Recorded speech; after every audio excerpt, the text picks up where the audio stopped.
السلام علیکم دوستو، آج کے اسرائیل کا کیپٹل شہر یروشلم، جسے القدس کے نام سے جانا جاتا ہے، اس شہر کی مسلمانوں، عیسائیوں اور یہودیوں کے نزدیک بہت اہمیت ہے۔ اللہ پاک نے قرآن میں کئی بار یروشلم کا بغیر نام لیے ذکر بھی کیا ہے، اور قرب قیامت کی بہت سی اہم پیشن گوئیاں اسی شہر سے جڑی ہوئی ہیں، اور بہت سے اہم تاریخی واقعات بھی اسی شہر سے جڑے ہوئے ہیں۔ مکہ اور مدینہ کے بعد یروشلم وہ واحد شہر ہے جہاں اللہ کے کسی نبی کی تعمیر کردہ مسجد موجود ہے، جسے ہم مسجد اقصی کے نام سے جانتے ہیں۔ دوستو، اس وقت قرب قیامت کا زمانہ چل رہا ہے، اور یروشلم میں ان قریب کچھ ایسے حالات و واقعات شروع ہونے والے ہیں جو بعد میں پوری دنیا کو اپنی لپیٹ میں لے لیں گے، اور پھر یہ دنیا قیامت کی طرف اپنا آخری سفر طے کرنا شروع کر دے گی۔ یہودی اس شہر کو بہت اہمیت دیتے ہیں کیونکہ ان کا یقین ہے کہ ان کے مسیحا کی آمد اسی شہر میں ہوگی جسے ہم دجال کے نام سے جانتے ہیں، اور یہودیوں کے مطابق ان کے مسیحے کی آمد کے بعد ان کا ایک ایسا سنہری دور شروع ہوگا جس کے بعد یہ پوری دنیا پہ حکومت کریں گے۔ اور عیسائی یہ مانتے ہیں کہ یروشلم ہی وہ شہر ہوگا جہاں حضرت عیسیٰ علیہ السلام دوبارہ واپس آئیں گے اور عیسائی مذہب کی تصدیق کریں گے، جبکہ مسلمانوں کا یہ ایمان ہے کہ یروشلم ہی وہ شہر ہے جو اسلام کے دین حق ہونے کو ثابت کرے گا اور اس دنیا سے عیسائیت اور یہودیت کا خاتمہ کرے گا۔ ان تینوں مذاہب کی کریاں حضرت ابراہیم علیہ السلام کے دین سے ہی جا ملتی ہے، اور بے شک میرے نبی حضرت محمد صلی اللہ علیہ وآلہ وسلم کے آنے کے بعد یہ تصدیق ہو چکی ہے کہ ان تینوں مذاہب میں اسلام ہی حق اور سچ کا مذہب ہے، اور اسلام کی ہی جیت طے ہے۔ دوستو، یوں تو اللہ پاک نے یروشلم کا نام قرآن پاک میں نہیں لیا، لیکن اس کا نام لیے بغیر اللہ پاک نے اس شہر کی قسمت کا فیصلہ قرآن میں فرما دیا تھا،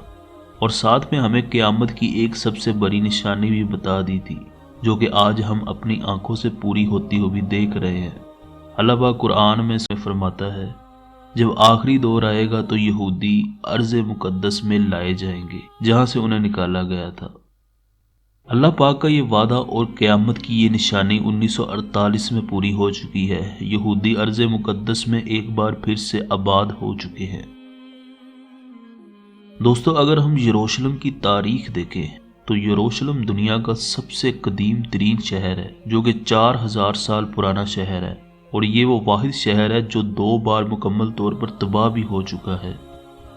اس شہر پر اب تک 52 قومیں حملہ کر چکی ہیں، جن میں سے 44 قومیں تو اس شہر پر قبضہ بھی جما چکی ہے۔ یہودیوں کے لیے یہ 3000 سالوں سے، جبکہ عیسائیوں کے لیے یہ 2000 سالوں سے، اور مسلمانوں کے لیے پچھلے 1400 سالوں سے مقدس ترین شہر ہے۔ اس شہر کی کل آبادی 8 لاکھ، جبکہ یہاں پر 32% مسلمان، 64% یہودی اور صرف 2% عیسائی آباد ہیں۔ یہودیوں کے لیے اب تک 1204 عبادت خانے، جبکہ 160 چرچ عیسائیوں کے لیے، اور مسلمانوں کے لیے 73 مسجدیں بن چکی ہیں۔ دوستو، اب بات کر لیتے ہیں یروشلم میں موجود ایک ایسی عمارت کی جس کا نام ہیکل سلیمانی ہے۔ آج کے وقت میں ہیکل سلیمانی کی پوری عمارت تو نہیں موجود، لیکن ہیکل سلیمانی کی ایک ایسی دیوار آج بھی موجود ہے جو یہودیوں کے لیے اس دنیا کا سب سے مقدس اور اہم ترین مقام ہے، جسے دیوار گریہ بھی کہا جاتا ہے۔ لیکن قرآن میں ہیکل سلیمانی کو ایک مسجد کہہ کر پکارا گیا ہے، اور اسے مسلمان بیت المقدس کے نام سے جانتے ہیں،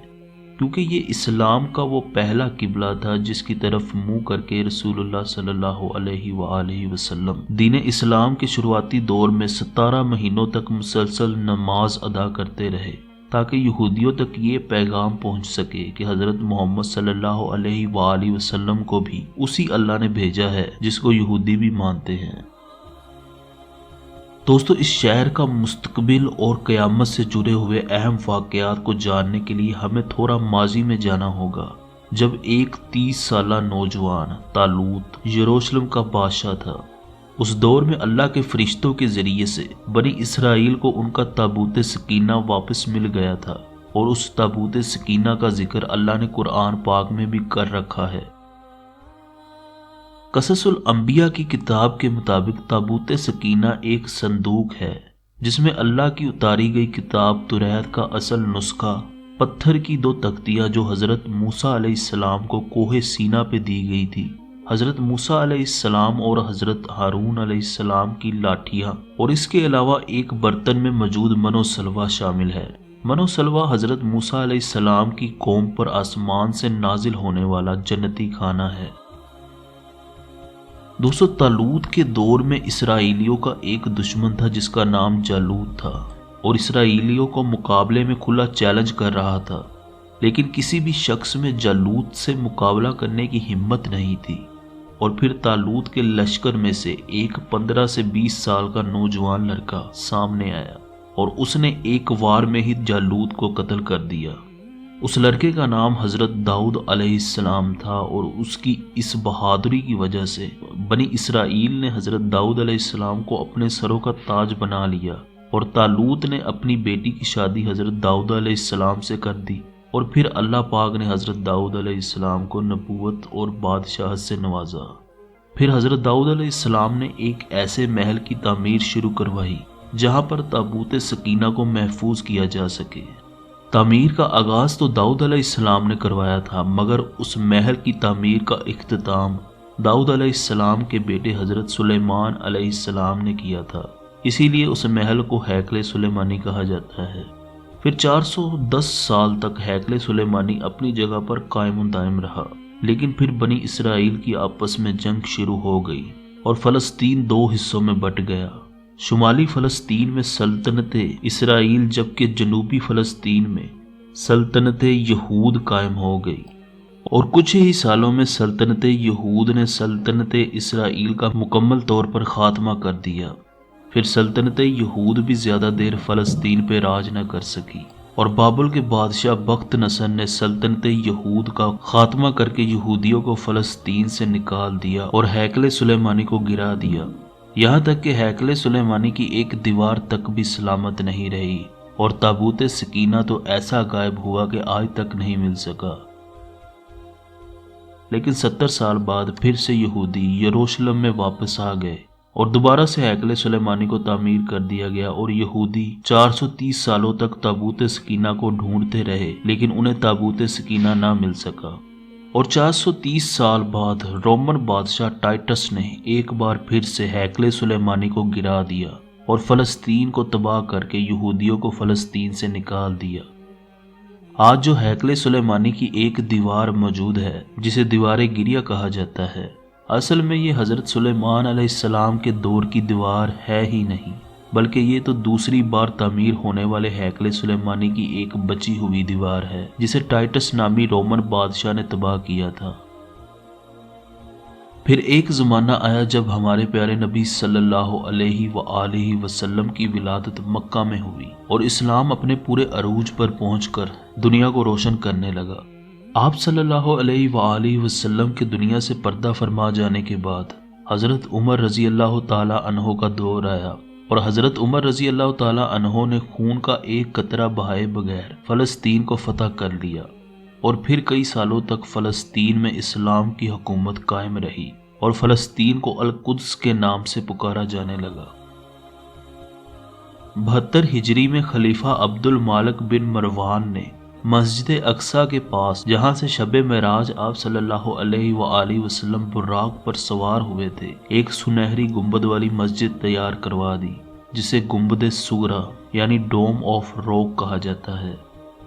اکثر مسلمان گنبد صغریٰ کو ہی مسجد اقصیٰ سمجھ لیتے ہیں، لیکن مسجد اقصیٰ اس سنہری گنبد والی مسجد سے چند ہی قدموں کے فاصلے پر واقع ہے۔ مسجد اقصیٰ اس دنیا پر کعبے کے بعد قائم ہونے والی دوسری مسجد تھی جسے حضرت داؤد علیہ السلام نے تعمیر کروایا تھا۔ دوستو، اللہ پاک نے بنی اسرائیل سے ایک وعدہ کر رکھا تھا جو آج پورا ہو چکا ہے۔ اللہ پاک فرماتا ہے، اور موسیٰ کے بعد ہم نے بنی اسرائیل سے کہا کہ اس سرزمین میں سلامتی سے رہو، پھر جب آخرت کا وقت قریب آ جائے گا تو ہم دنیا کی قوموں میں سے نکال کر تمہیں یہاں لے آئیں گے۔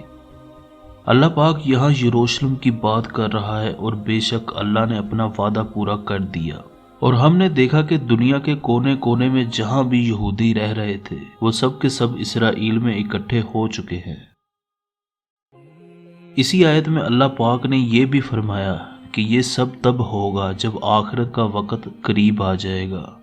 یعنی جس دور میں ہم جی رہے ہیں اب ہمیں سمجھ جانا چاہیے کہ آخرت کا وقت قریب آ چکا ہے اور قیامت ہم سے زیادہ دور نہیں ہے۔